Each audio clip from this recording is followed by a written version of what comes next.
The Sports Source is brought to you by Fast Frame, with exciting Vol sports prints now available.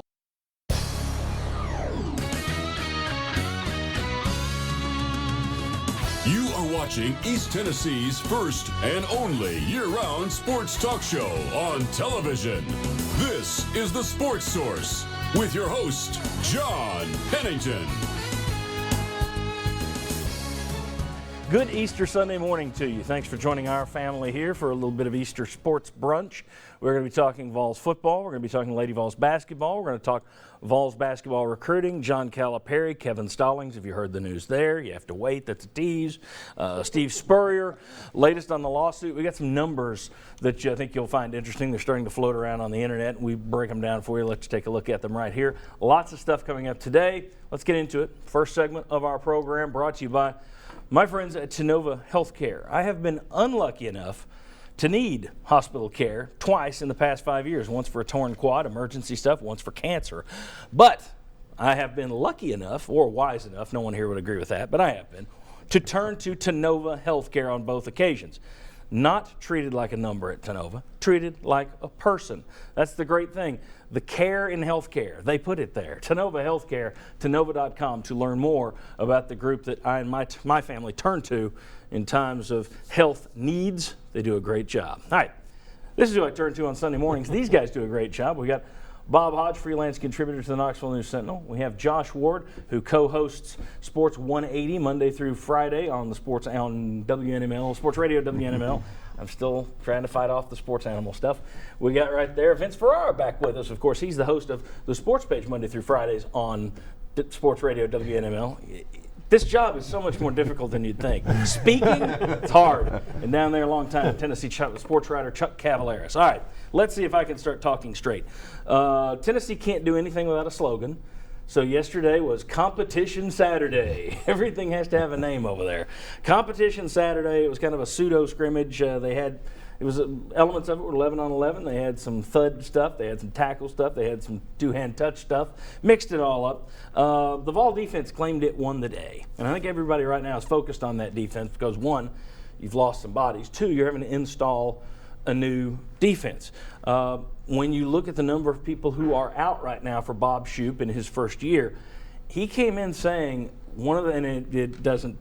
it's not a surprise he said this, considering how Tennessee lost some games in the fourth quarter last year. He came in saying one of his biggest goals is to create enough depth and enough rotation to where he can keep guys fresh in the fourth quarter. Is he going to have the bodies this spring to really create the depth he wants for the fall? I don't think he's going to have the bodies in the spring to create it, but once again, some of the guys who are missing are guys that you know what they can do. So I'm not overly concerned about the depth situation in March. Now, come back to August, and if you got the same situation then I think you might start having worries. Yeah, I don't think it's about depth during practice in the spring. I think it's more about the guys that are getting opportunities now, like Cortez Sapp, a second-year linebacker, Cortez McDowell, guys that are really athletic, have a ton of talent. They get more reps now because somebody like Jalen Reeves-Maben isn't there. Rashawn Golden at safety as well, coming back from the injury this past fall. And then you hope that the experience they get now helps with the guys returning in the fall. Certainly, and to be clear, what I was getting at is you want to have as many guys out there playing as possible so he'll know exactly what he's got and feel confident enough to rotate those guys and have them ready and be fresh in the fall.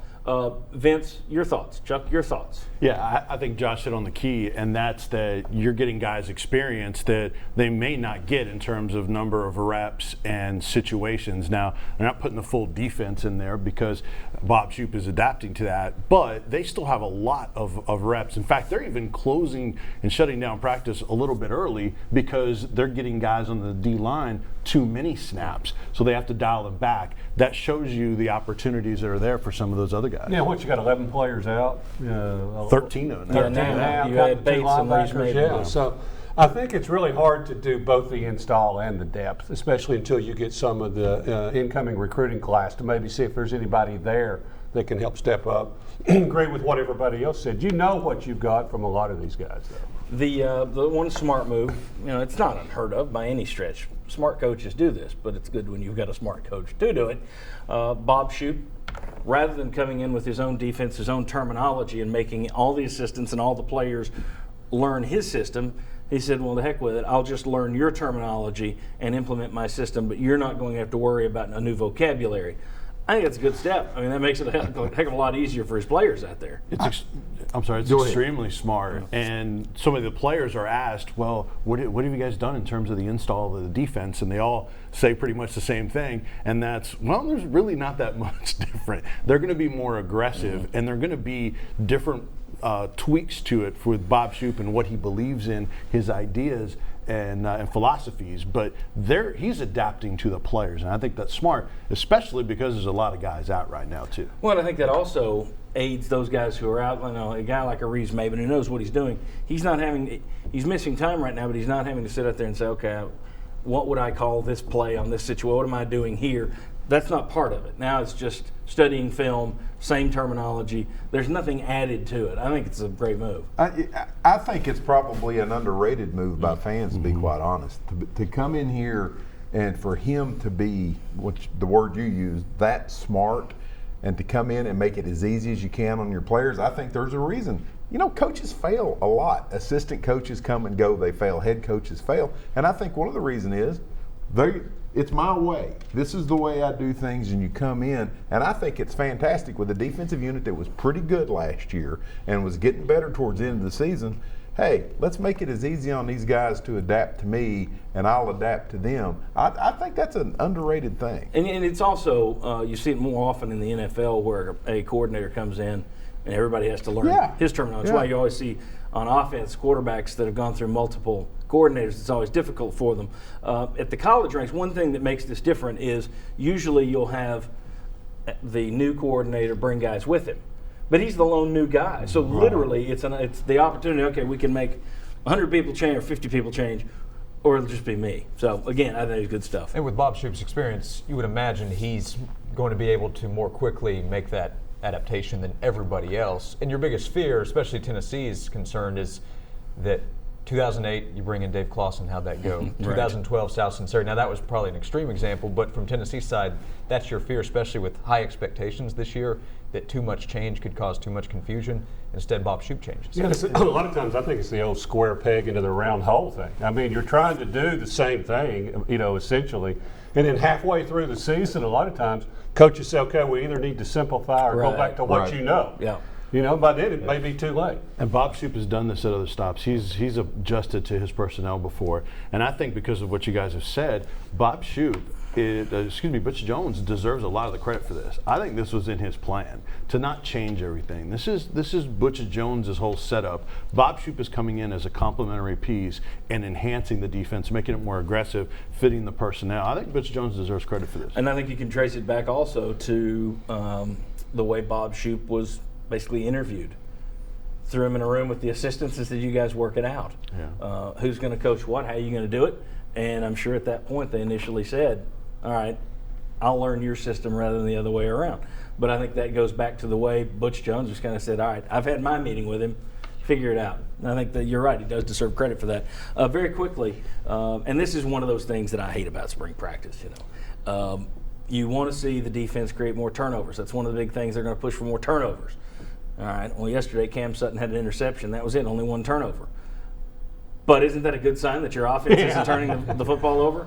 Any concerns that you only had one turnover in a scrimmage? I mean, that's just, to me, that's random. Zero. It's just random at this point. If you had 5 turnovers yesterday, I don't know how much you can read into it. Well, then you'd read into it that your offense is turnover prone and everything. Yeah. That's what coming out of the thing yesterday, and this is the fear of spring practice and what it plants in your mind. You do have limited guys on defense. You've got a lot of guys out. You don't have very many defensive linemen. But yet the defense, at the end of the day, won the scrimmage.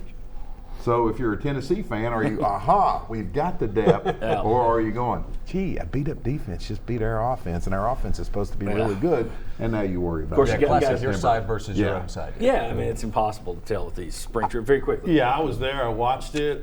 They did a lot of situational stuff. Even Butch Jones admitted that afterwards. So I don't think you can put too much stock in the turnovers and what they did or didn't get. No, they worried. All right, when we come back, who's looking good? We'll talk about who Vol coaches are praising on the team so far. We've still got a lot to get to. Tons of stuff in today's show. It's a Vols Easter smorgasbord. Come on back on the Sports Source.